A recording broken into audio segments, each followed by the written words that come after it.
And the winner is... Arctic Monkeys! That subscriber content, eh? That subscriber content, it just won't go away. It might hibernate from time to time and sink back into the swamp. I think the cyclical nature of the universe in which it exists demands it adheres to some of its rules. But it's always waiting there, just around the corner, ready to make its way into your ears and smash through the gated payment system, sounding better than ever. And there's nothing you can do about it. Benefits such as getting ad-free episodes a week early with pre- and post-show chat relating to the monkeys, last Shadow Puppets episodes, bonus podcasts, watch-alongs, plus helping us improve our sound with better equipment and services.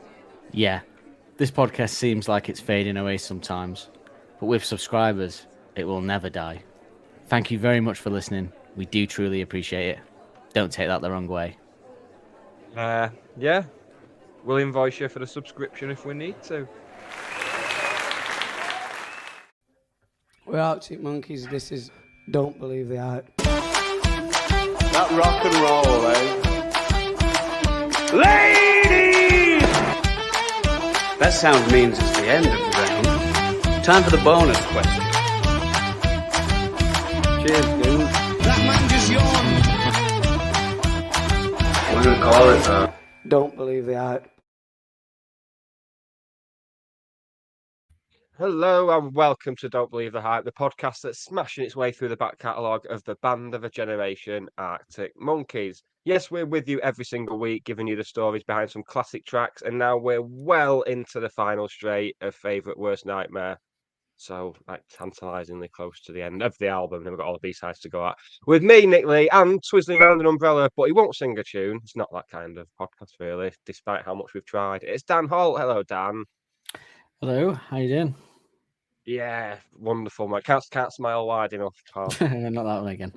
Yes, yeah, I'm good. Or if not slightly trepidatious about this evening's, or this morning, if you're listening on Mercury. You know, we're recording it in the evening, but you're probably not likely to be listening to it in the evening. Maybe you are. Maybe you're getting a nice bath and turn us on. You even made that sound grubby. Baths are grubby, but yeah, it's a song obviously that is it split opinions, or is it generally considered to be? Or I is don't it know. just shit? Find out tonight. We'll find out. We'll find out. You know, but what I'm more trepidatious about is because we've been saying for a long time that we don't like this song since the beginning. Almost, I think maybe in the first episode we referenced the song that we don't like, and it was this one. And then because what we've done is we've then listened to it this week and analysed it, and there are some positive things that I could say about it. Even though previously I had said that I don't like it, I can now assess it and analyse it and say that there are some positive things. I know that some people don't like you changing your mind like that and reassessing things as you go and having an open mind about things. So I am worried about people's reaction to that. Gargamel. I don't care. Don't care what we think. No, I don't care. I say that, but thank you to the group of new people who subscribed this week. It's much appreciated. If you want to bring subscribe, on the backlash. All right, mate.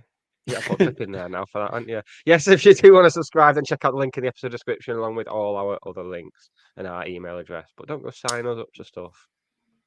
No, now, won't they? Yeah, maybe they'll spam us up. Yeah, maybe. It's not even porn. That's what annoys me. That'd be good if it was, wasn't it? So I need a way to find porn. Otherwise, I'm just waiting for it. Like the old days where you used to go walking in the woods and find something in a hedge.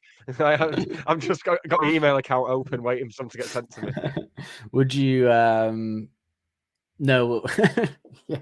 Do you remember when we first set up the podcast email and we got one through in our junk that was from Ashley Madison, and it's never happened again? I'm still unsure on whether that was you, to be honest, because you did break up your relationship not long after that. So I was been a bit suspicious about that. Because if I'm searching for women on the internet, it's definitely using a paid service.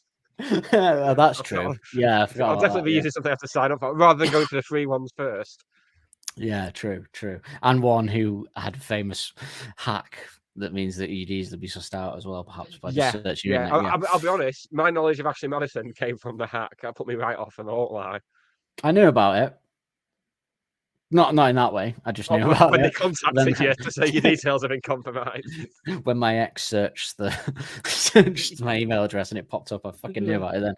No. But speaking of, that's a good. You know what? We've accidentally, because I'll be honest, we didn't actually plan that. We were just babbling.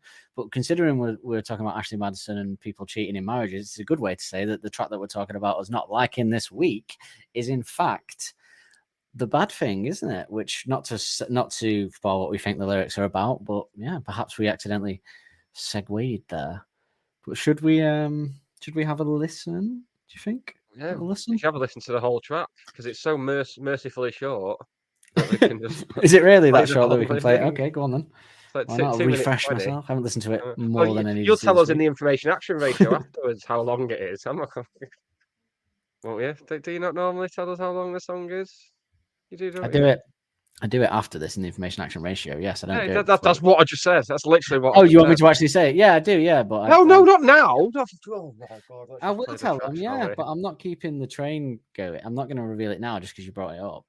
Oh no, you're not. I know. I never expected you to. Your screen went off for a few seconds, so I missed what you said. So I've just connected the dots incorrectly, obviously. What you said? Good, yeah. Oh, I was at some stellar radio. The Sony Awards Committee will be absolutely loving that. Well, the next one. Oh, let's have a listen to The Bad Thing, shall we? We're sorry.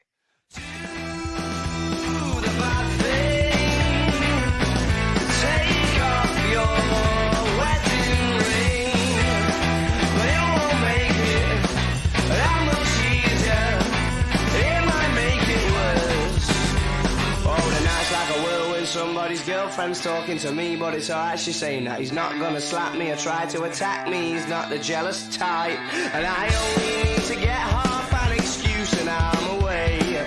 But when there's no excuses, that's much easier to say. I've been before, and all these capers make us too good for her to ignore. So she's talking, but I'm not entirely sure.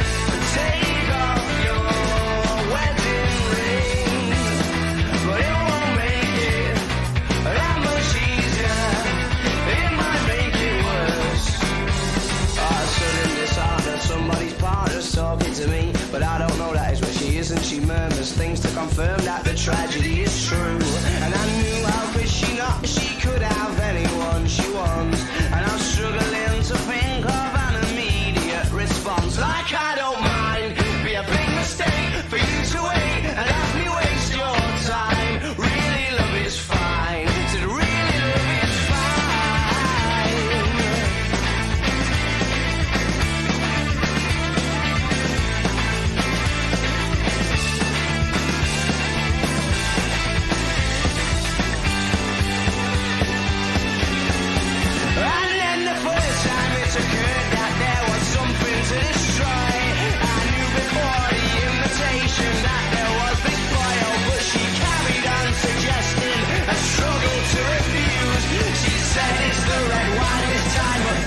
No excuse. That was a song that definitely happened. Well, that was the ratings, and this week's track is Old Jello Bricks. Arctic Monkeys. I just offended. I wish I had the best joke of the show jingle now. We've just managed to offend the people that like this song and people that like the ratings there in one go. Yeah, that's about 30% of our audience gone. Nah, I don't mind them. But you know, they're not gonna like get to the echelons, are they, of greatness like Arctics, unfortunately. And if Arctic Monkeys had kept producing songs like The Bad Thing, then they also wouldn't have transcended into the echelons of greatness. This is what like now, if they hadn't done like Tranquility in the Car, this is what you'd be getting now. You'd just be getting 12 versions of The Bad Thing, basically. So just be thankful that we get the change in there. But no, it's, you know what. Well, I've got some nice things to say about it as we go. You know, it's not all fine, doom isn't and it? gloom, It's is it? It's fine. all right. It's fine. We just expect so much from them, don't we? That fine, even just fine, isn't like good enough, is it? For the Especially boys. when we're going from what we said last week, maybe our favourite song on the album, and then going to this, it is just like, Yeah, it is. Yeah, it is a bit. It is a bit, but you know, this is the last song that I'll dislike for a very long time. So there is that. Think about that. That's how good this That's band the are. main thing. It took us a long time to get to a song we don't like, and now it's going to take us a long time to reach that again. And I actually, well, we'll get into it. We'll get into it. I was going to say, I actually don't know how many, if there is any more that I don't like after this. To be honest with you, much in the way that I don't like this one anyway, as intensely as I don't like this one. So we shall see, I guess. Won't we? We will see. I mean, there's only one way to find out, isn't there? I suppose we should There head is on over really. to the information action ratio, shouldn't we? And then you can tell us once and for all how We long this song should. is. Yeah, if nobody just can't watch the playback on the iPhone, go or Samsung or Google phone. The likelihood of people having a Google phone is the likelihood of how many people listen to us on Google Podcasts. Don't we discussed about that? Yeah. That's them two Not weirdos. very likely. Yep. So yeah, should we do the information action Let's do ratio? it. The information action ratio. Ain't that the place to go? Oh, you bloody! It's so annoying that I can't do that. That thing.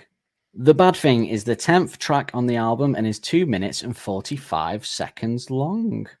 So there you go. You happy now? You got your happy with that? 2 minutes 45 seconds. No, not really, because the one I can see here that I put in before is 2 minutes 20.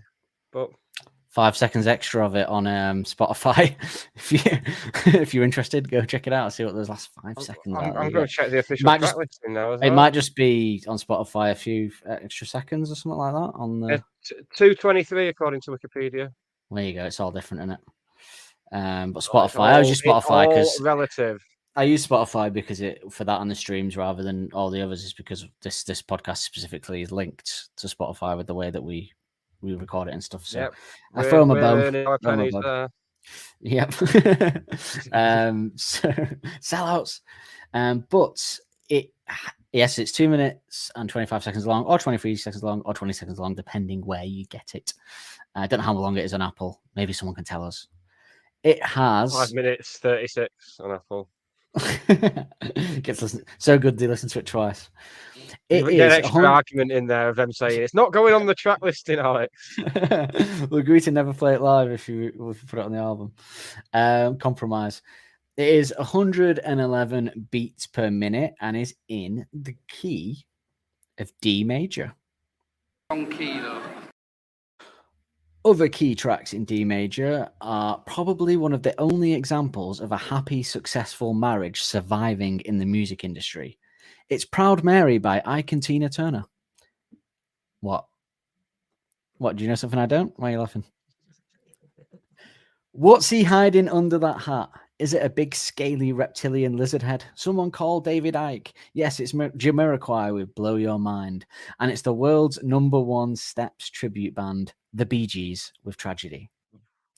This song has been played live not once by the band, famously so. Hey, finally. Yeah, is that a first? I know, I think maybe Chun-Li or something else fell into that category, but it's certainly a first for an album track. That's 100%. It is. Yeah. Took us what 23 songs to get there of album tracks before we got to one they've never played live, and I think Chun-Li was also on there perhaps, but there was a discrepancy. Someone claimed that they played Chun-Li live once, but it wasn't. I don't think it was verified. No. But yeah, so there you go. First album track that they never played live, and there is perhaps a reason for that. If you would like to play the bonus round jingle, perhaps I can give you that reason. That sound means it's the end of the round. Time for the bonus question. 3 of the members, and not the 3 it blows my mind that the one member who wanted this song on the album was Alex, which is mad. Well, when people say Alex controls the band, well, the other three didn't want this song on the album, and it did end up on the album, so maybe they're right. No, but he didn't want it on the album. Sorry, they didn't want it on the album. They didn't think it was good enough. I would agree with them. And the agreement was, the legend goes, the agreement was that they said that it would be on the album, but they would never ever play it live. And Alex took that deal. And whether we think that's right or what we think should have replaced it, we'll get into in a bit. But I would say it's one of the first times I say Alex should have listened to them, maybe, because I don't think this falls into the category like we said with Vampires and stuff, where you take one out and no, you wouldn't want to change anything. I do think this album could. Yeah. Yeah, I don't There's think a whole it would. host of songs that could have replaced it. Yeah, but to get to the bonus round, so whatculture.com did an article called Top 10 Songs Bands Refuse to Do Live. Number 9 was The Bad Thing by Arctic Monkeys. And they said Arctic Monkeys conquered the second album syndrome that most bands fall victim to with the ferociously gripping Favourite Worst Nightmare. But one song off that record they've never played live, to the disappointment of their devotees, is the well-liked The Bad Thing. It's cynical, poetic lyrics, and the way frontman Alex Turner sings Destroy easily make it a fan favourite. Strange comments lie. there. Yeah, why? Maybe it is. Maybe we're off basing it. Maybe we're assuming that no one likes it, but everyone loves it. I know at least one person on Facebook I've seen say that they enjoy the song, but that was just one person out of millions of fans. But he captured very quickly. Yeah. It was Alex still. What a fake account. Trying to prove he was right. Alex has said he finds it hard playing some of the band's older songs live too. Well, yeah, that's what happens, isn't it? If he said that, yeah. So this list features 9 other songs in no particular order. I don't think it's just 10 songs that bands play live. 9 others. I wonder if just any that you can think of off the top of your head, legendary wise, or do you want clues? I know one that's normally in these lists. Keep them and see if they apply to the link, to my clue. Okay. So number 10 is a kind of a rock heavy metal band from the 70s. They have a link to Stockport. Iron Maiden. Mm-hmm. Do you know what song? I was going to say Iron Maiden even before I said that. What song were you going to say? Because the one that they've named a beer after in Stockport, the Trooper. Alexander the Great is the name of the song, and it's an 8.5-minute epic, and it's never been fully performed live by the band in over 30 years since its release. The next one is another heavy metal band, big, maybe the best. Sabbath, Zeppelin, Metallica. Yep. Care to name a song that you think they never played live? No, I don't. It was on their 6th album. All right, well. I don't know what you know. You know a lot about music. You might know. I only know the album with the logo on it. Is it the album with the logo on it? No, it's Saint Anger, their 6th album, 2003. Apparently, there's a lot of chaos due to rehab and writer's block. I don't know it. Yeah, so it's got a song called Sweet Amber. And many consider it to be the best song on the album, but it was only performed live once in Lubbock. Splew of fucking Michael Barrymore gags now. Lubbock, Texas in 2004. We have now entered the Michael Barrymore zone. You've got 10 minutes. Oh, God. That's what they said to the forensics tech. That's what he said when they entered the party. You go to a pool room. It's time to get out of that system. You get out alive. You can get out alive. You've done well. So number 7 is a song by the biggest punk rock band ever, probably. Pop punk. Sorry, I should say. Wow, Blink-182. Like American pop punk. Yeah, a song called Kaleidoscope. They've never played it live. Oh, here we go. This one's interesting, perhaps. It's a band that you detest. American, California. Red Hot Chili Peppers. No, you don't like. You've never liked them in any way. Like you like Kings of Leon before. So yeah, Red Hot Chili Peppers. Yeah. So it's a song, and it's a song you will know. It's a very famous song. I can give more. I can give one clue that might give it you. But do you want to just hazard a guess? So it's a song you will know. You've never played it live. Is it Under the Bridge? No. It was the sound. It was on the soundtrack to a film that we would have enjoyed as teenagers. Beavis and Butthead. Love Roller was- Coaster. Yeah. Love that tune. I actually unironically like that song. It's a great scene in that film as well. So so apparently it was a cover of a song called The Ohio Players originally did it, but they went for a rap-based verses and kazoos on their version. Scamps. And if you remember, the music video was them on a roller coaster, animated. If you remember, but yeah, so they've never put it live set because Chad Smith said they never feel connected to that record anymore. So there you go. Heroin will do that to you. Oh, you'd have had it ringing. To be fair, if I was in the Red Hot Chili Peppers with them dickheads, I'd have to take a lot of heroin as well. In all honesty. Well, in all fairness, once he could hear this, his dad did make him take it when he was about 5 years old, so that'll do it. What an odd list to have the bad thing in, by the way. Can I say so far we've had Iron Maiden, Metallica, Blink-182, Red Hot Chili Peppers. The next one's another American pop, the second biggest American pop punk band ever. that probably for some, it's a fan favorite apparently. No, no, I don't know. No, I've got nothing for that one. Although, so this is a song called Panic Song. And this list has broken its one cardinal rule here because it says it's a fan favorite, but so far it's only been played live once in France in 2012. the one point of this list is songs that have never been played live, not even once. Ruined it. Just ran out, did they? Ran out, have they? I don't think you win a Pulitzer for lies. And then number 4 is another rock band from the old days. From the Letters. AC/DC. I love how you don't even care anymore. It's like Letters. Oh god! Any ACD songs you care to guess you never played live? No, the one where he goes. It's a long way to the top if you want to rock and roll. What? Never played live. That's one of the big ones. Yeah. No, there you go. There we go. We got to an interesting point already. A song about the hardships of rock and roll bands trying to make it. So apparently, due to there's a struggle the band endured making that song, and that's what it's about. It's off TNT, obviously from 1975. But I think they say it's because it was rumored they quit playing it live. So they did used to play it live, but now they've put this list is all over the place. This is awful. I feel like I've wasted half an hour. Apparently they stopped playing it because they're getting the bagpipes from city to city was too much effort. Heaven forbid. I must have carted a mirror ball around the entire world. These rock and rollers these days, they've not got the longevity of the guys from the past. Is one of them dead? AC/DC. This is a good one, but I have to, because of this list, wishy-washy terms of what's. Yeah, It's played 432 times. There we go. I don't believe this. Yeah, exactly right. So this was a song by a band that we both like. They've a big alternative band, influenced lots of bands. They were around in the 80s. Song about suicide, pretty much.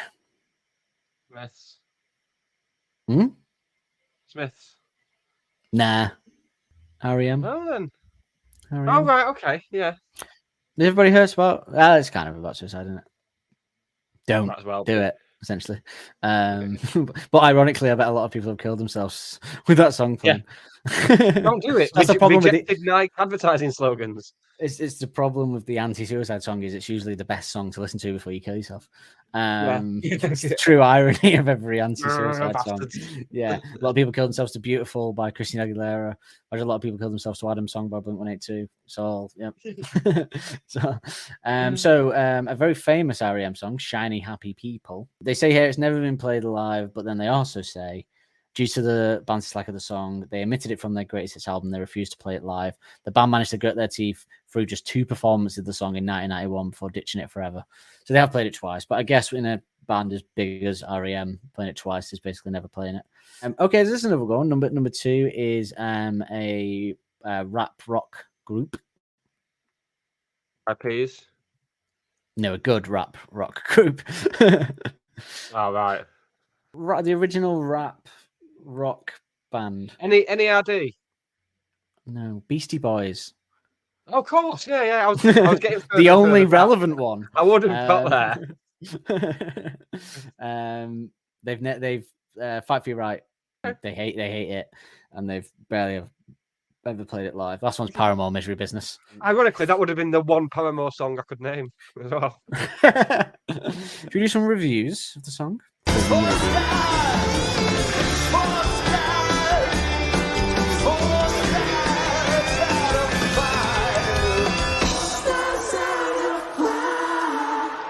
You know, I've got a thing now where, like, when I'm about to press the button for one of the jingles, I hover my finger over it for a second to see if you stop talking, just so you don't, just so I'm not cutting you off. And then literally as I press it, you talk again. I wait until I can, because normally if I'm going to say something, I try and like have a little quip because I like it when I listen back and I say something like catty before it cuts away and you can't respond. I like that element, so I'll wait until I see the little blue. I can tell when you're about to click it. It's like doing my hazard perception test all over again. Except no one's getting sucked off this time. Anyway. Enemy originally said that this was a freewheeling, so back in the day, a freewheeling Smithsy drama of adultery, kind of a punk rock Alfie. It was a very positive review of it. And then in the greatest list that they did just before the car, they put this at number 95 out of 104, saying there's a reason this favorite Worst Nightmare track hasn't never been played live. That's a bit of a U-turn, isn't it? From a Smithsian drama punk rock Alfie to that. Different journalists, I suspect. So yeah, 95 out of 104, right? So that means that there's 9 beneath it. I'm not going to name because obviously we do them weekly, but there's a few I'd question below it. But the one that really stuck out to me is the most heinous as being beneath this. I mean, all of them actually shouldn't be beneath this, really, but Frightline Dining Room at number 98. Frightline Dining Room is an absolute banger. More of that next season, obviously, but it shouldn't be below this. Nowhere near this. All in. Really upset me. I know. I dread to think what they say about Paul Frightland. Well, obviously, we'll get to that. I don't know, about a year or something. So, yeah, we'll recap that then. But yes, so it takes us nicely to the music of this song.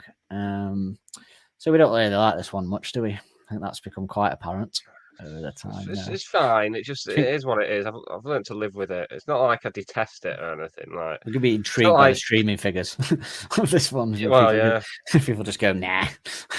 Yeah. Most of the streams will be us this week.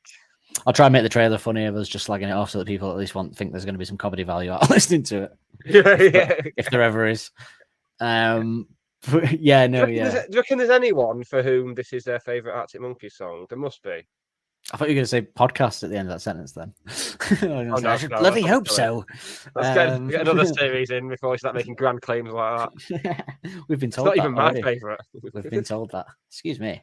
Well, it was maybe some people preferred the Kate Nash BBC one, even though that's much more of a documentary of the first record and the time than it is an actual fan podcast. Very different podcast for the general reader. Yeah, it's kind of like saying go and watch this documentary or watch like a kind of I don't know, like if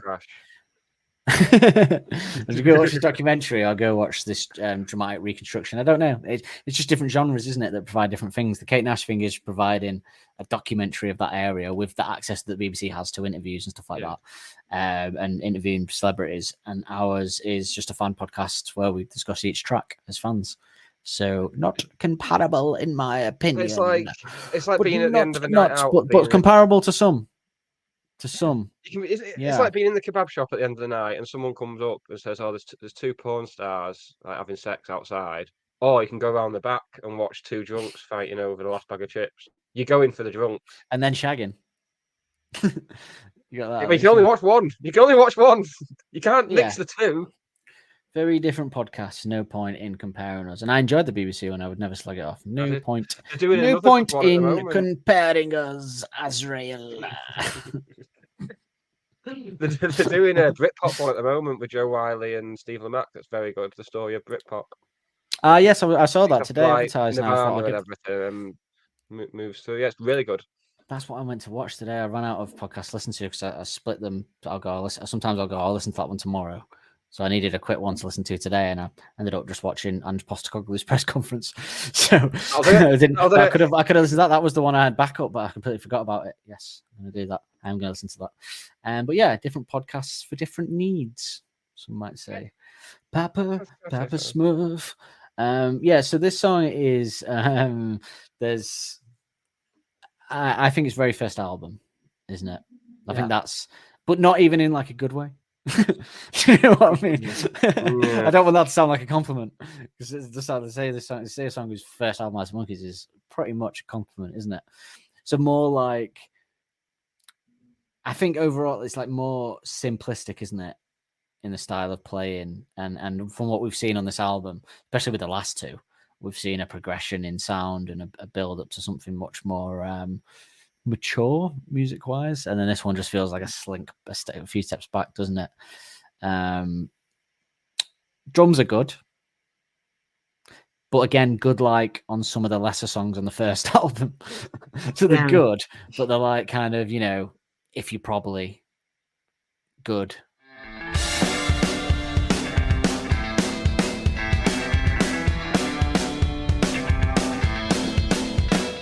That's the level, yeah. That's the level we're talking. Yeah, I do wonder, would this song get more credit if it was maybe like the opener on the album or something? If it was this, then Brian Storm. Do you think it suffers from where it's placed in the album? No, because I don't actually. Because so you think it's just shit? Well, I think it's just if you don't. No, I think it's just if you.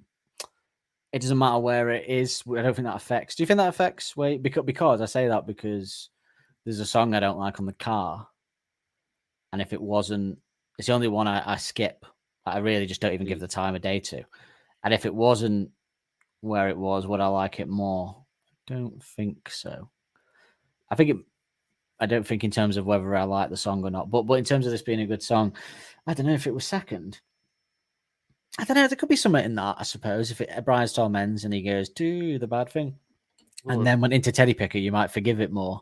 But following the deep emotional and musical nous of Do Me a Favor, This House is Circus, If You Were There, Beware. Because interestingly, I'm not a big you know what? I said no, but I'm going to bloody agree with you. I think you should click the hot take jingle, because I think you stumbled onto a hot take there, to be honest with you. I think pat yourself on the back with a hot take jingle.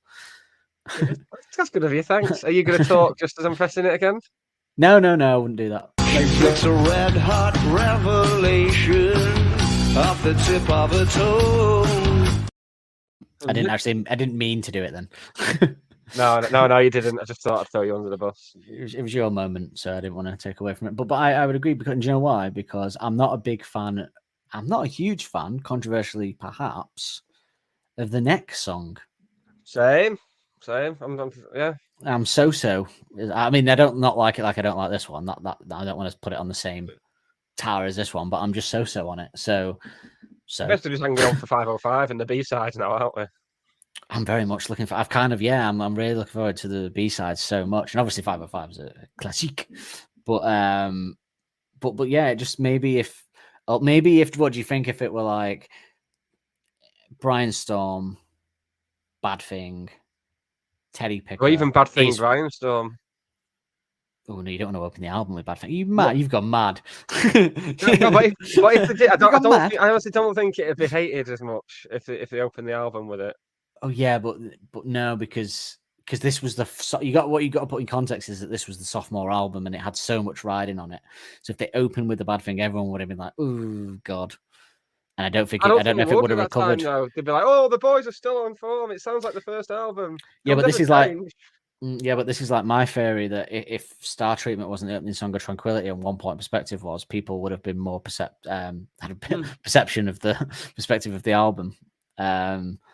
They would have been treated differently because it opened with such a jarring song that was basically a inner monologue, talking over some music that you'd never heard Arctic Monkeys make ever.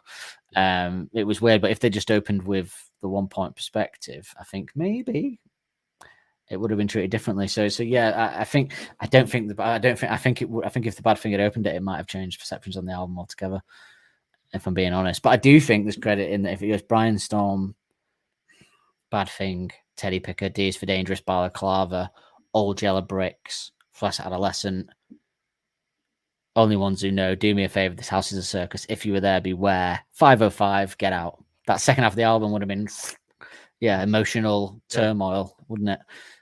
We saved ourselves an episode there for having to reorder the album. I think you just nailed it there.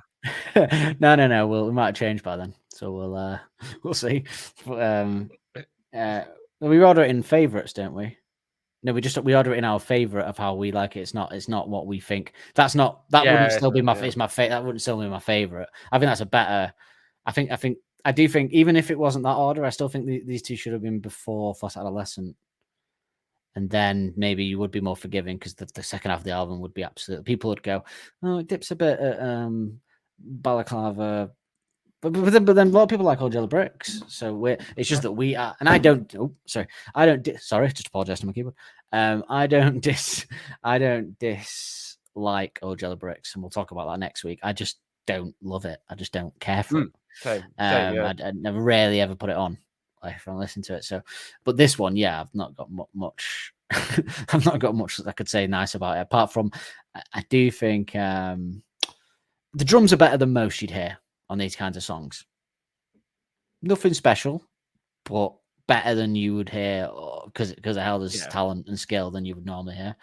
The guitars are certainly very old on them, like old school. That initial lead and stuff reminds me a lot of, again, you probably that ilk.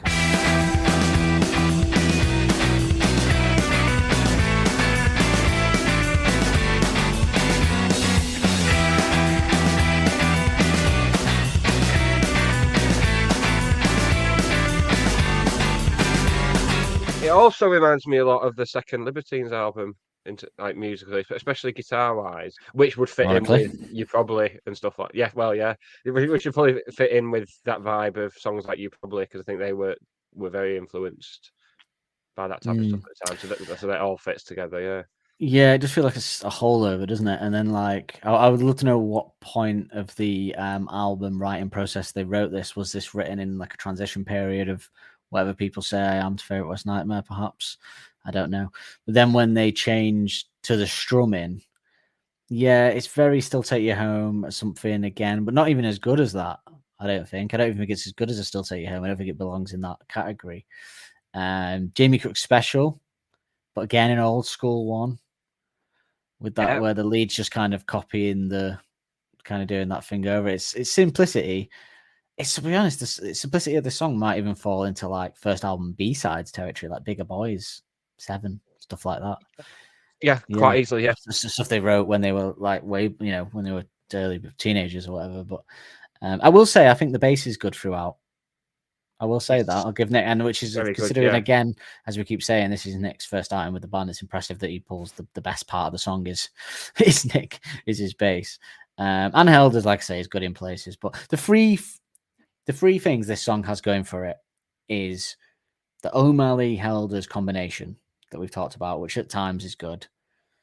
Knowing what it's about, which we'll get to, helps the song. And I actually quite like the verses musically, like just the way they drop down to bass and drums with scatterings of guitar, like the second verse, especially, actually. I really like Helder's and Nick's work in that.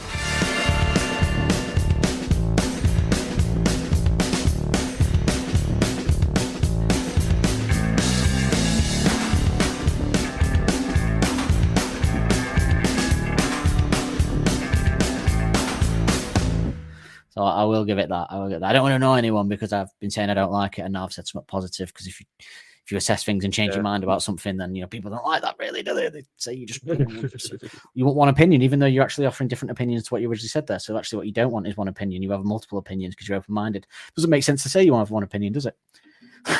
Really, in that context, it's the opposite of that. Actually, it's open-mindedness. Yeah. Anyway, and you know what?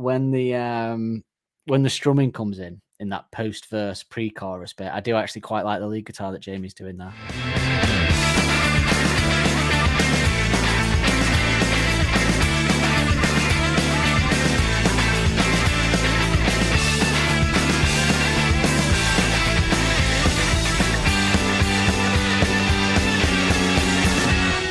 So I will give Jamie's using this. And I do like that reverb vibrato guitar for the last verse outro as well. Very nice, yeah. Very big fan of that.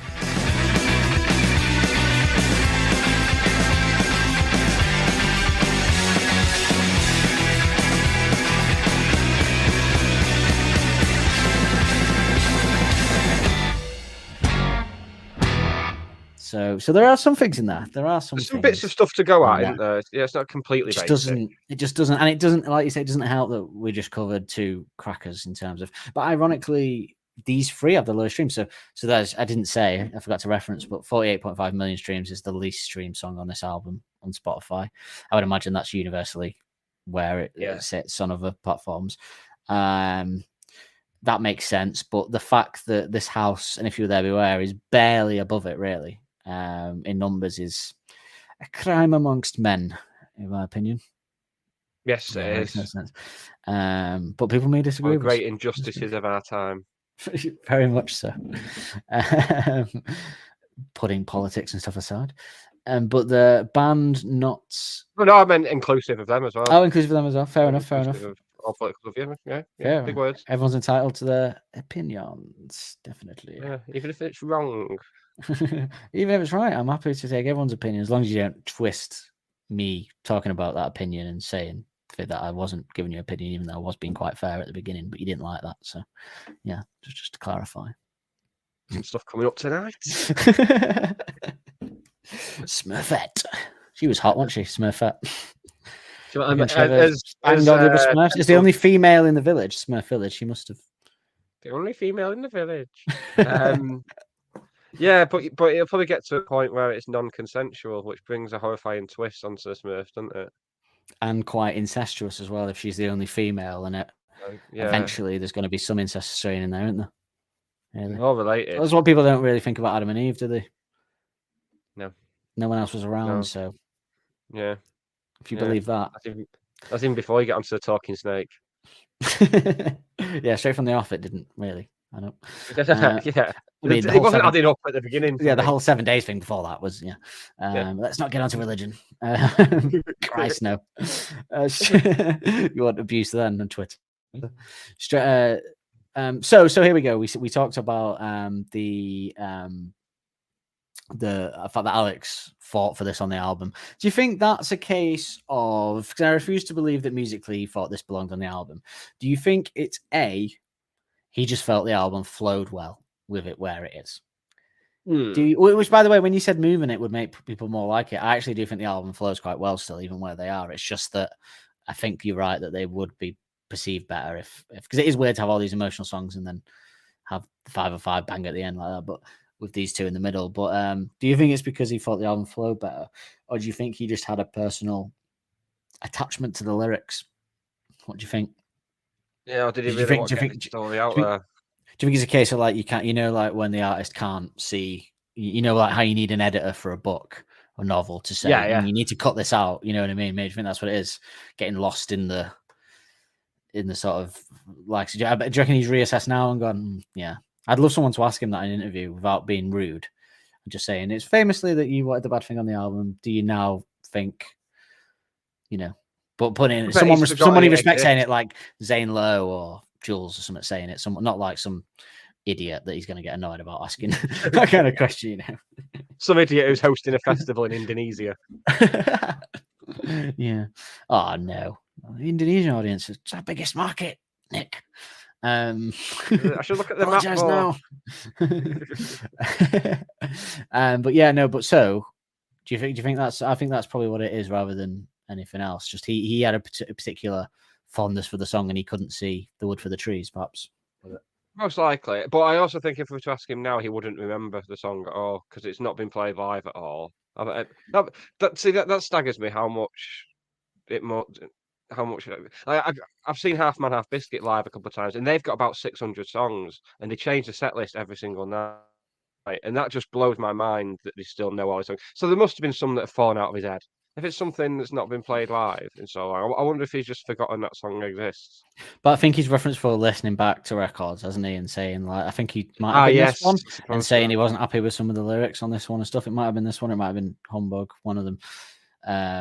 yeah, I mean, yeah, they'll listen and they'll reassess it. It's like Jamie always famously with Humbug, we'll talk about it next season, obviously, but saying that he thought the fans would eventually reassess Humbug and it would become a fan favorite. And he was bang on right, yeah. Bloody Jamie right again.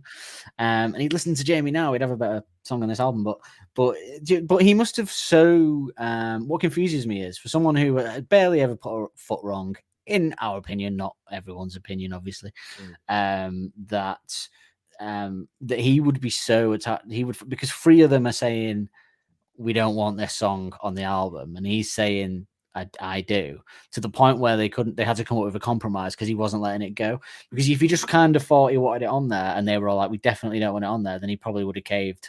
But he must have so much really wanted this song on the album that he fought until the point when they had to compromise on it. Like, and I don't know how. Do you think there was a proper argument, or do you think it was just chatting about it? And James Head and that, why didn't cooler heads prevail? Someone go, James Ford go, it is a bit shit, Alex, to be honest. She put some synthesizers over it. I don't know. Love what you're doing. Love everything you're doing, Al. But this is shit. Take it from us. Yeah, I don't know really. I had a whole thing prepared, by the way, for tonight's thing where I was going to dig into. Do you remember last week we watched a video about James Ford and there was two names in the production thing? And I found out the info on them, two guys involved. And then I realized just before we came on air that that video is from the Suck It and See area, obviously. Because they talk about going to LA and taking James out of Alex's hair and everything. So that those two guys obviously worked on Suck It and See. And I actually did a bit about how he also worked on Suck It and See. The penny hadn't dropped, as it were. We'll be talking about penny dropped in a few weeks, actually. Yes, there is a lyric with that in. Oh, yes, there is. And a little known yes, song. there is. Yes, you are correct. Yes. Yeah. I am. It's an incredible thought. Yes. Great lyric. It just confuses me that he was so visually fought for it that it's ended up on there, but it has, and the compromise apparently, legend has it, was that they never play it live. I don't know if the fans have just assumed that because they've never played it live, or whether that was actually said as a factual thing. Maybe it was just simply he wouldn't let it go, so they put it on the album. But the rest of them, every time he tried to get it in the set list, he was like, "Fuck off! You got it on the album. You're not having it on the set list. We're not playing this song live. Should we do that one on Jonathan Ross? You, absolutely not. We're not doing that one on Jonathan Ross. Put your clown outfit on and shut up, Alex."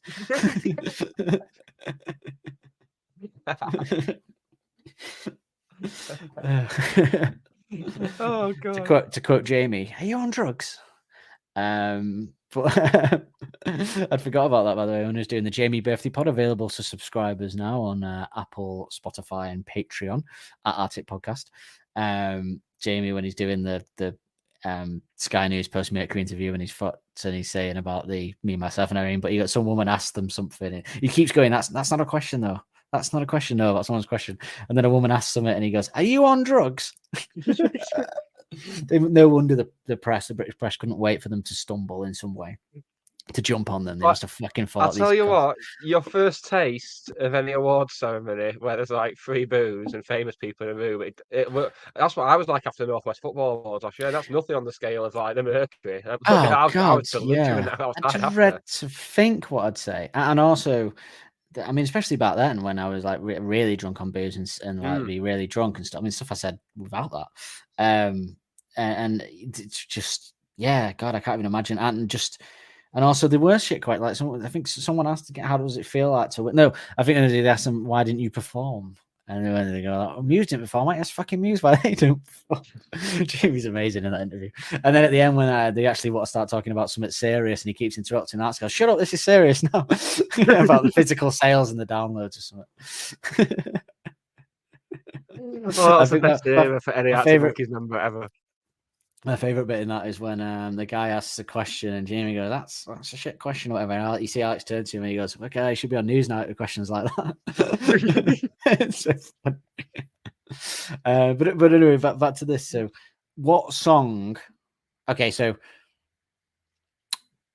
you get one. You only get to say one. What song would you have from the B-side selection of this album? Obviously, would you replace The Bad Thing with? Because we said on the first album, it's one of two for me as well. The first one, Sorry, we said on the first album we never wouldn't replace anything because it's a classic album. But with this, I think you could take it out and still have a great album. It's not the same. The first album's like special, isn't it? It's got a different aura about it. So, but I've got two. Well, one of them is the one that but legend has it Jamie wanted on the album. Which Jamie White, correct? Which is What If You Were Right First Time. Is what Jamie. Yes, that's what Jamie thought to have on the album. And I would say the Cookie Monster. I don't want any more proof that he's the one that is pulling the band in a lot of directions, then I think they should have listened to him there, in my opinion, really, because I would say that would work quite well after If You Were There, Beware to have, because as we'll discuss in a few weeks, What If You Were Right First Time is maybe one of the end is maybe one of the biggest rock tunes they've done still. With the sound and the meatiness of it. So I would say yes, but there is another song that I think could go there and just be as good. If you found this, it's probably too late. Oh no, I was going to say Too Much to Ask. I think could be a nice break. That's going to be my third. Too Much to Ask. Yeah. If you found this is probably too late, is a bit shit in it. I like it, but as an album track, it's like 1 minute 12 in it, and it's got that. No, it's not for me. Blur album. I've always thought that as a Blur album. Past the six. I would put. I wouldn't have If You Were There. If you found this, I would put my number one would probably be What If You Were Right First Time to have there. After If You Were There, Beware ends, and before Old Yellow Bricks would work quite nicely, I think. But to have. But Too Much to Ask would be like the kind of Mardy bum of this album, then, wouldn't it? Yes, it would. Yeah, I think it would work quite well, and it would be a bigger song. It deserves to be a bigger song than it is. And had it been the Bad Thing deserves to be a B-side that we go, this isn't a good B-side. It does not deserve to be. And Too Much B-side next week. And What If You're Right First Time and Too Much to Ask do not deserve to be in the B-side category for us to discuss. So because it's, in fact, you know what? I'm actually starting to lean towards Too Much to Ask because I think it could be a nice kind of. I am now. You said it, yeah. Because it's that kind. Because you can imagine it. If You Were There, Beware ends like, and then. In fact, you know what? I'm going to edit in that how that transition would be with the two different songs, and we'll do a poll in your Spotify and that app, and you can vote for which one you think's better. If You Were There to What If You Were Right First Time, or If You Were There, Beware to. In fact, I'll do the end of If You Were There, Beware into What If You Were Right First Time, and then the end of What If You Were Right First Time into Old Yellow Bricks.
Same for Too Much to Ask, and you guys can vote for what you think the better option is.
Or you might think, can you put an other bit and they can type something in? Is that an option? No, probably not.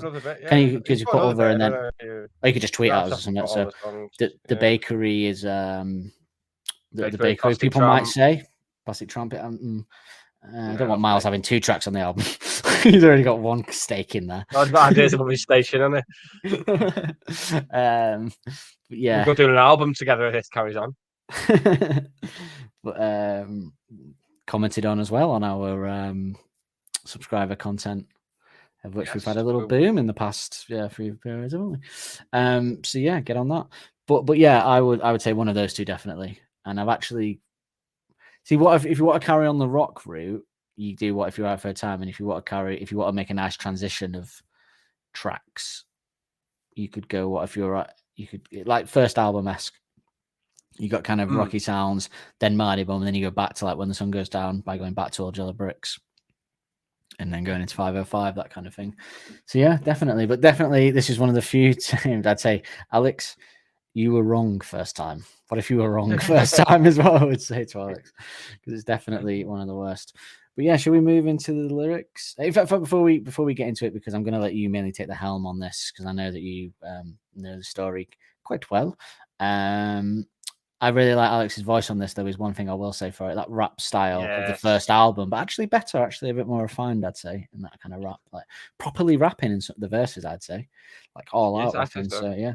So I do love that. Maybe that's why he loved it. Maybe he was like, finally nailed the rap. Done a track with Dizzy and I'm nailing a rap. And and they're not letting me have it on there. So yeah.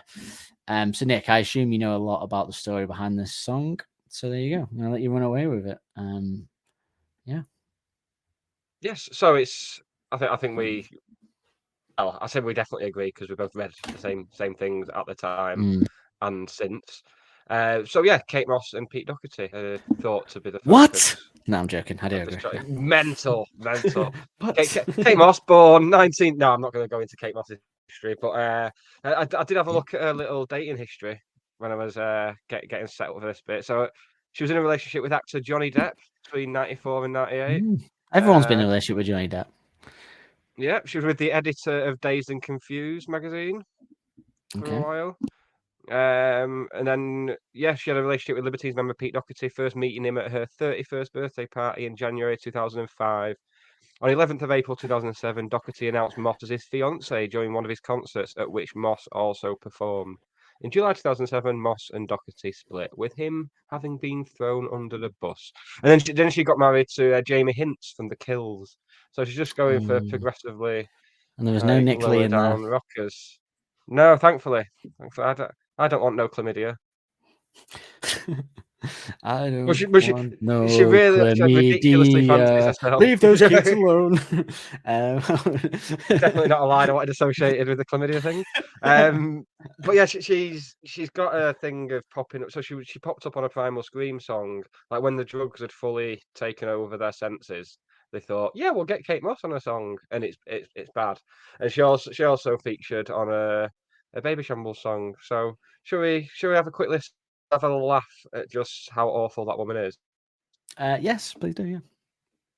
And then we can talk more about how awful she is as we get into the lyrics. And how it relates to this song as well, obviously. Indeed. Let's have a clip. That girl's out way ahead of the game, way ahead of the game, way ahead of the game. You turned your back upon her one too many times, spent all her hard-earned money, getting high, she's done. You seem like beautiful, you seem like beautiful, you seem more beautiful than me. You seem more beautiful, you seem more beautiful, you seem more beautiful than me.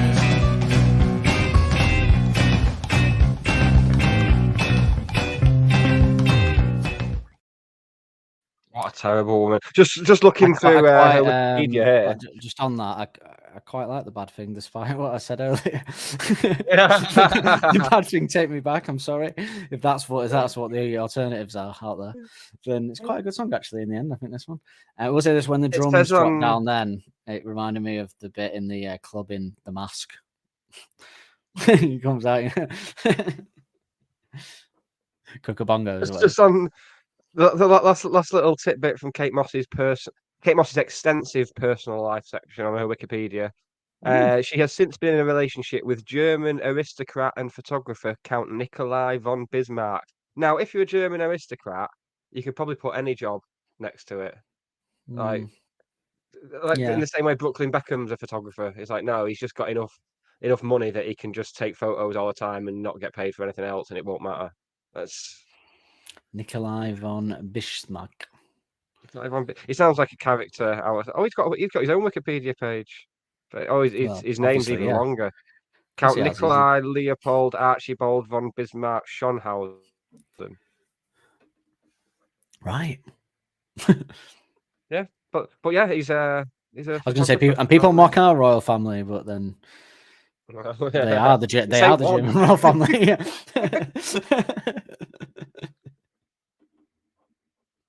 Yeah, I was thinking about today that the person who announced the Queen's death.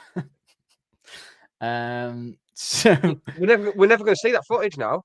It's like all them Top of the Pops episodes that have been wiped that we won't see because of nonsense hosting. That's what this is like. That's what this is like now. We're never going to have to see the coverage of the Queen's death again. Hallelujah.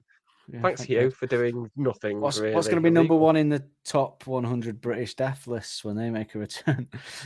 I know, yeah. Top 100 big, most important British TV moments. They're not going to be able to. Diana, he's all over it. He'll been all over Diana. He'll been all over the Queen. Was he? Will be arsed out. News, didn't know he had that. Anyway, no names. So this song, this relates to it because Kate Moss tried it on with Alex, and he knew that she was with Pete. So that's basically what. So Kate Moss out somewhere.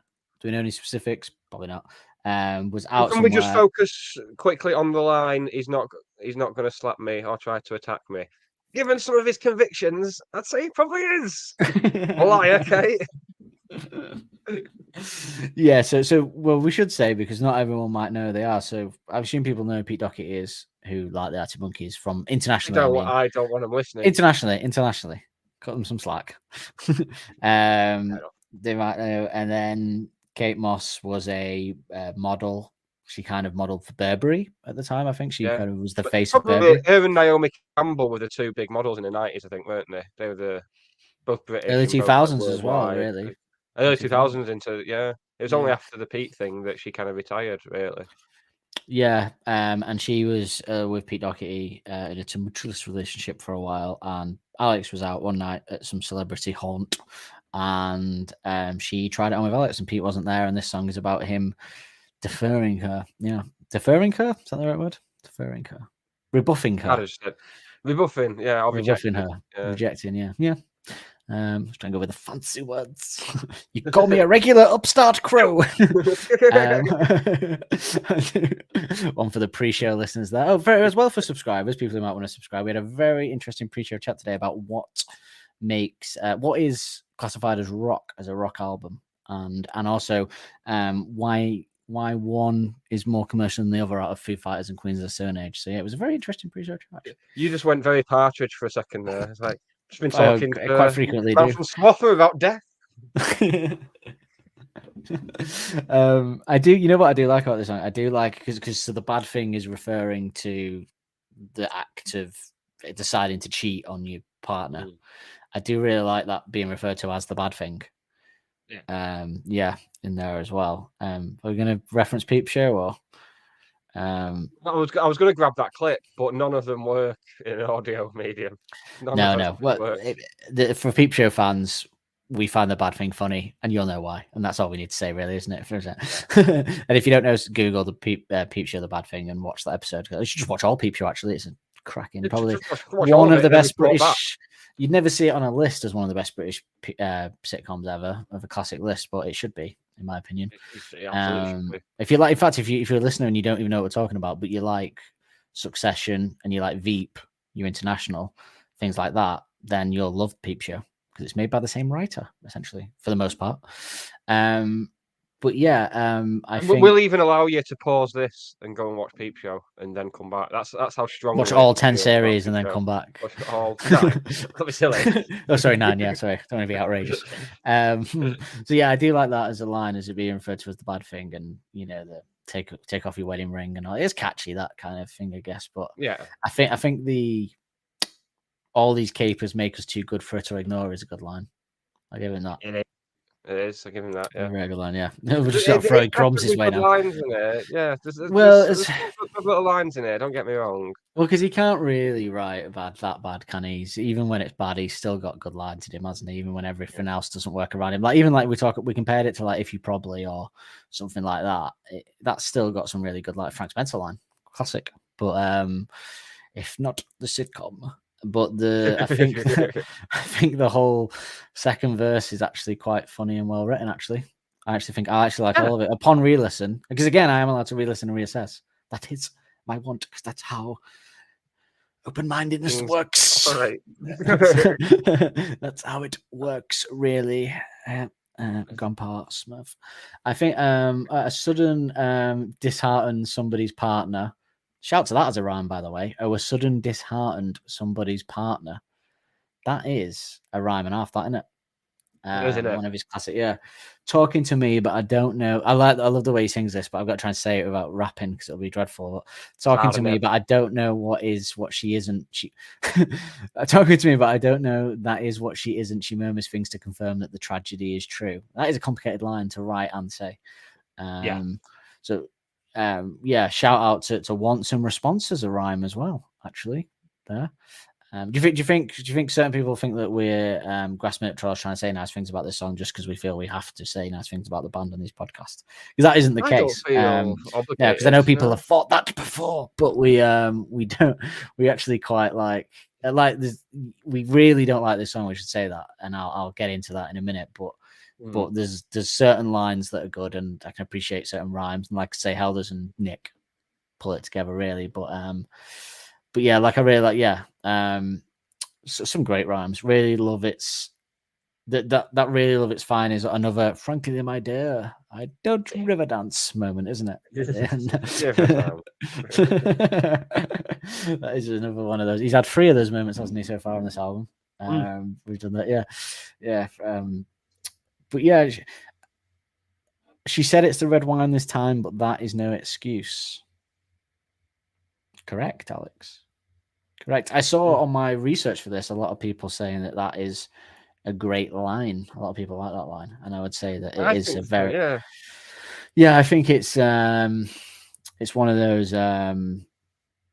She said it's. I mean, it's so true. It's that thing, isn't it? It's like you don't get to cheat and then say you were drunk.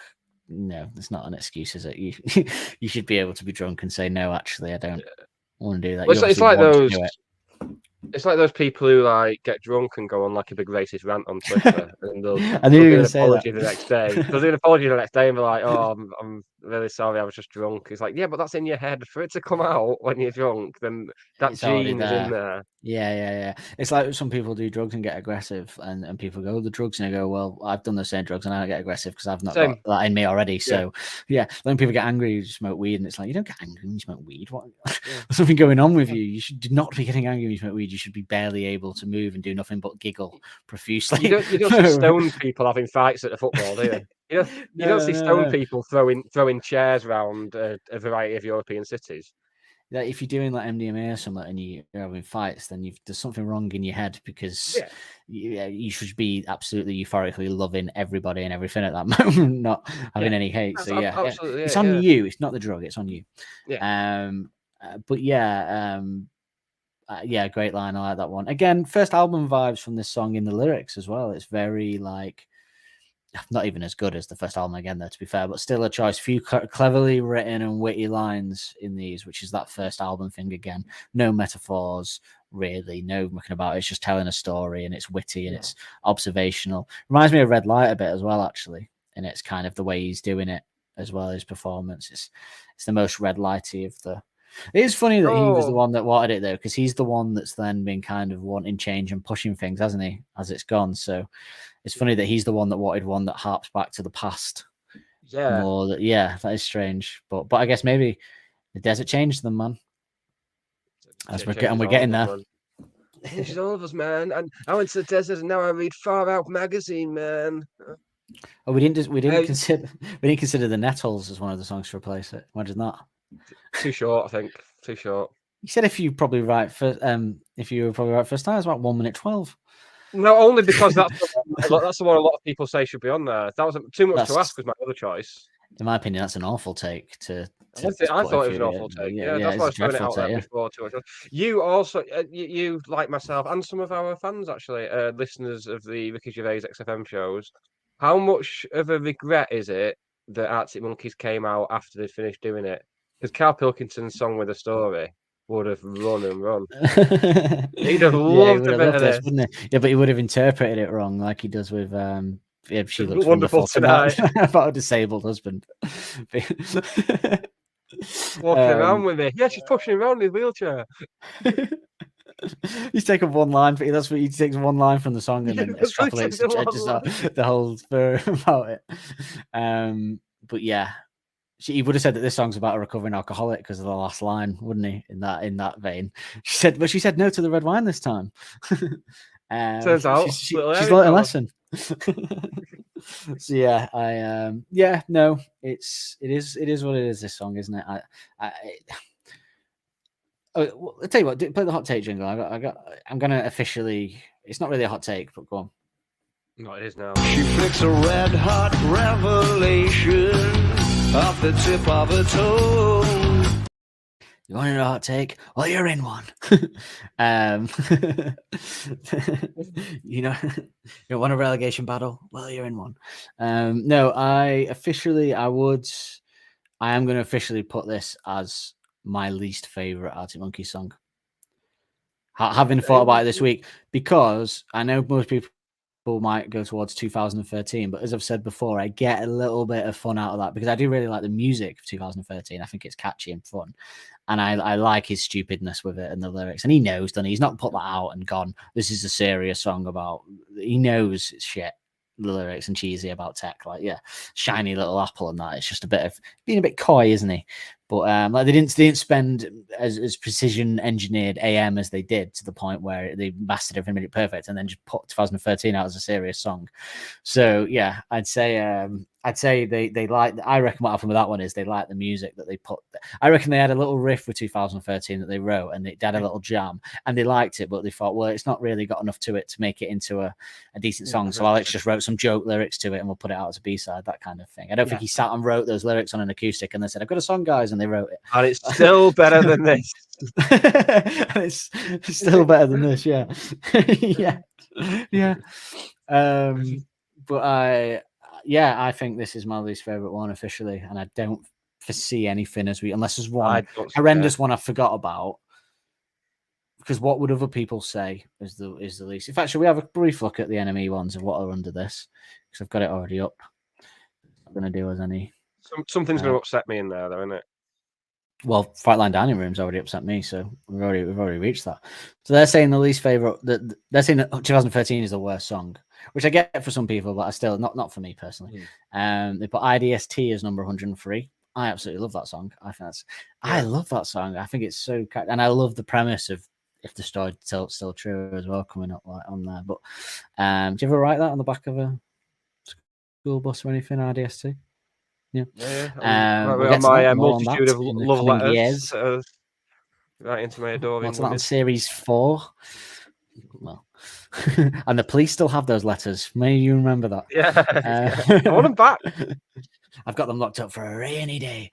102 Electricity, which again I really like that. I still, my favorite B-sides are the Can See B-sides, so I've got a soft spot for all these. I think they're very I really love them. Chun-Li at number 101. I'd still rather crack on Chun-Li than this, to be honest with you. So 100 Sketched. Sketched's one of my favorite Arctic Monkeys B-sides. I'm going to put that out there now. This list has no credence anymore. And this is NME as well. I think Sketched is yeah, I love the lyrics to Sketched, so I'm not even getting into that. But 99, if you found this, it's probably too late. Yeah, 98, Fight Line Dining Room, as we've said, shouldn't be criminally below this. Matador, 97. I'd rather listen to Matador than this one. I really like Matador, actually. I think it's a tune. 96, so the one below this, the Blondosonics Shimmer Trap. I think the Blondosonics Shimmer Trap is a very cool song. Nothing more I'd love to than get in a Cadillac and drive down American desert, listen to the Blondosonics Shimmer Trap. But this all feeds into my Suck It and See obsession, doesn't it? So maybe it's just me, but I think we found another shoddily written article, same as the one of the worst songs in Far Out magazine, where he clearly had like half an hour left to submit the article. It's mixed. To be fair on Enemy, it's mixed with Enemy because we've used this one for a number of weeks. Basically, chucked the B-sides at the back, really. Some of them, but to be fair on them, there's been some we've agreed with as we've gone, and we disagreed with them having This House is a Circus really low for some reason. So it's been a mixed bag. Mixed bag. Thanks, Apple support team. But the your prompt response and action expunged from the records. Fuck with the big boys. No cunts allowed. So shall we? Would you rather listen to the Bad Thing than the Blondosonic Shimmer Trap? You didn't really give a response when No, I wouldn't. I love that song. No, I thought my lack of yes, yeah, it is. My lack of response should have told you everything you need to know.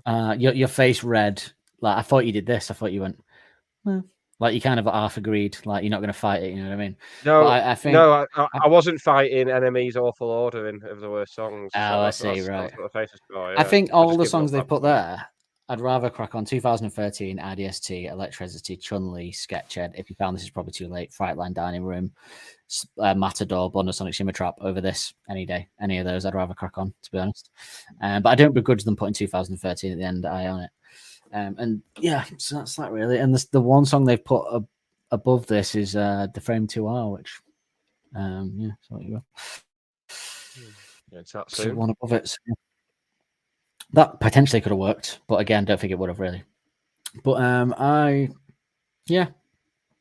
think it is what it is. This song, it is what it is. It's fine, isn't it? It's. I think because we've become used to such high levels, then you're always going to hit a point. And this is that's still it, isn't it? better than 99% of what their contemporaries were releasing. Yes, exactly. That's what I was trying to say earlier. Yeah, even Arctic Monkeys in on a bad moment is still above most other stuff. Yeah, definitely. Should we do our favourite lyrics if you've got one? Too busy with the mind on clever lines.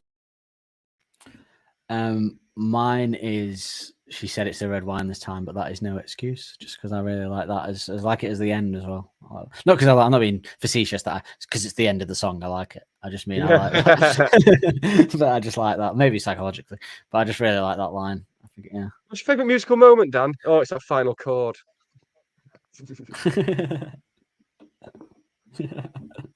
I remember that when I did this is for my psychiatrist probably rather than this podcast audience, but I was in a play when I was 9 years old, and my slightly older cousin who I looked up to came to the play, and at the end in the car I got in all excited and I was like, what did you think? And he said, I liked it when it ended, and I was gutted, and that maybe played into a lifetime of insecurities. Thanks. We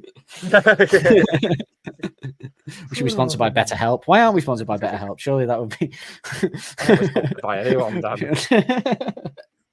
I think it's the libel. Shall we go with our favourite musical moments? Well, no, maybe I'll say my favourite lyric first. You know, that's how we do it, isn't it?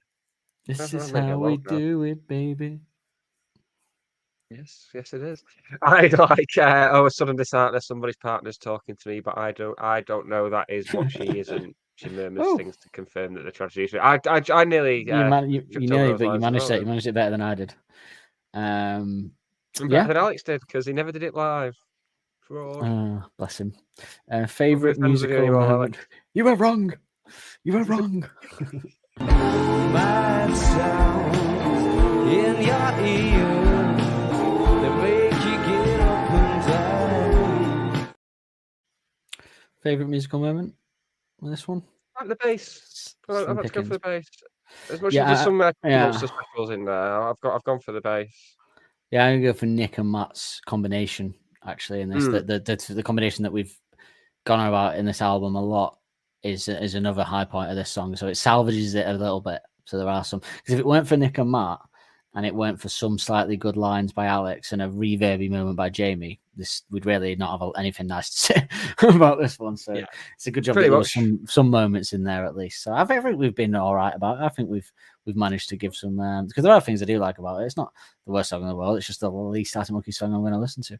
Although, having said that, there is one on the car that I will probably end up having listened to a lot less than this, because I did used to listen to this album as a whole a lot. So I've naturally heard this song a lot, whereas the one on the car I don't like. I'm going to keep our audience in suspense of until we get there. 2026. I don't listen to that ever now, really. So maybe I will. Maybe I'll get into it. Maybe I'll give it another go. Eventually, I'm going to have to analyze it. There's one on the car that I barely listen to, and I think it's a different one to you. So this will be. It's definitely a different one to me. But yeah, so yeah, there you go. But I have a good reason, I think, for not listening to it. So yeah, I do. Fair enough. Well, never mind the car. It's been all about favourite worst nightmare, and that just about wraps up our look at. Thank God. We did it. Thank God. We did it. We did it. We got past the bad thing, and now we've got we're never going to have to, considering I can't think of one again until, like I say, the car, that I'm going to have to really be like, and there's a lot of time for that between now and then to change my opinion on the one in the car. So. Crucially and thrillingly, though, we're not completely bad thinged out yet. We've got the demo version to play. Okay, that's fair. Yeah, but we play that at the end. This is the end, isn't it? That's this is the end. Yeah, we've got to talk about next week's track, and then you say your goodbyes. Yeah, and then I'm just getting on to that. All right, I'm just trying to postpone listening to it again. Say goodbye to them. You already made us listen to the. Bloody hell. Yes, so we will be back next Wednesday. Or if you're a subscriber, you'll be getting. You can wash yourself from this. You can wash yourself with this episode. Yeah, because you're a week ahead. So if you become a subscriber right now, if you listen to this on Wednesday, the 25th of July, I think that was good quick maths, that. If you listen to this on Wednesday, the 25th of July, then... I mean, Wednesday's not the 25th, but crack on. Oh, it'll be Tuesday. I thought today was Wednesday. It's not, is it? I'm all mixed up with my schedules. No. Thanks to you can't. 12. So, yeah, it's 26. If you listen to this on the 26th of July, then you could then immediately wash yourself off from this song and take a nice dip in the old yellow bricks, which, again, we have said we don't like that much, but not to the level. Not to the level. But next week, when old yellow bricks is out, you can wash yourself off with 505. 505. Oh. So there you go. Maybe wait a week to subscribe and then... Yeah, there's no better wash than that. But I do. So we've yeah, alluded to it. But what we're talking about next week, we've just freaking mentioned it, haven't we? Yeah, we have. Yeah. So, Nick, imagine how much better this podcast would be if you had a brain and I had a heart. One thing's for sure, based off our breakup history explored in last week's episode, neither of us have any courage. We're both fairly good romantic escapologists. Let's better ourselves with a technicolor journey through a fantasy land filled with magicians, emperors, fugitives, and bloody Dorothy. It'll be scored with a hip-hop drum beat, a catchy guitar riff, and some blindingly beautiful sounding rhythm. Come along if you want, but just remember there's no place like home on the old yellow bricks. Ooh. Best part of the episode, that, wasn't it? I mean... not even being flippant. Yes, it was. Right, that's just about that thing. And we should say we are seeing Pete Doherty next week. We are. We'll have seen him. Yeah, so we mentioned him, and there you go. Yeah. We'll have it if he turns up this time. Maybe it'll be third time to try. I've had an email from Ticketmaster reminding me, but they did that last time. Can they send an email to Pete reminding Pete, please? That was the problem. Yeah. We didn't need reminding last time. We were across the road waiting. Well, he was playing some festival in Europe with the Libertines at weekend. I really worry he's just going to find his way back home to France and just get stuck into the cheese and champagne again, and that'll be it. Mind you, thanks to him, I did get to watch a load of Arsenal fans look very sad in a bar. So it was worth it almost for that. And he probably hates Arsenal as well. So there you go. So maybe that's why he did it. Maybe that's why he did it. Yeah, maybe that's why you can. You're saying you're cheating medical science just so Dad can watch Arsenal lose a game. He's like, oh no. Oh no. Oh. Go wash yourself. See you later. Right, we are going to play you out with the original demo version of The Bad Thing. And then we just... Turn off now if you want. then we just get to seal the toxicity. Might be better. I haven't heard this for years. The podcast. Yeah, it might be. Yeah. I mean, it won't be any worse than the album version for starters. Apple Podcasts customer support team sealed off the toxicity for us, didn't they, this week? Yeah. And we didn't have to send any naked mine workers in there. No. I had them ready. I was like, come on, lads, we need you to go in with your cocks out. Oh, right, let's have a listen to the demo. Off your cocks and on new socks. Goodbye.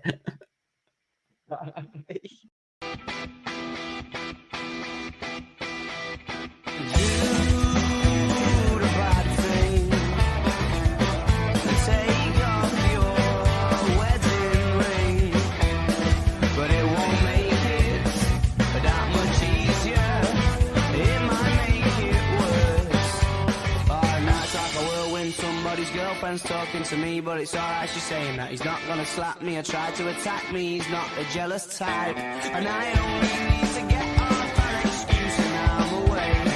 But when there's no excuses, that's much easier to say. I've been before, and all those papers make it too good for her to ignore. She's talking, but I'm not entirely sure.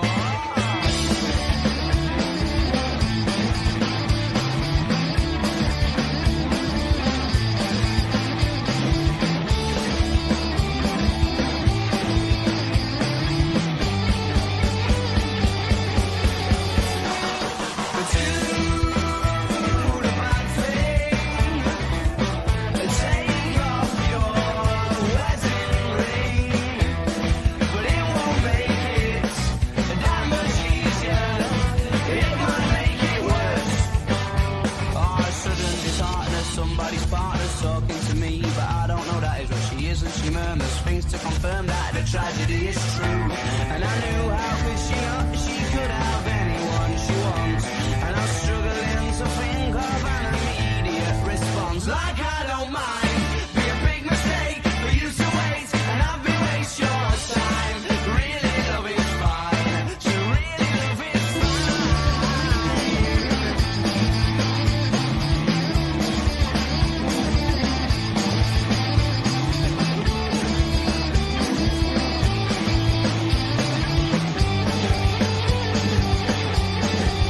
And then the first time it occurred that there was something to destroy, I knew before the invitation that there was this boy, but she carried on suggesting I struggled to refuse. And she said it's the red wine this time, but that is no excuse. Don't Believe the Hype is hosted and produced weekly by Nick Lee and Dan Holt. The music used in the titles is royalty-free music courtesy of Les FM. Don't forget to subscribe on your podcast player of choice to be notified every Wednesday when a new episode is released.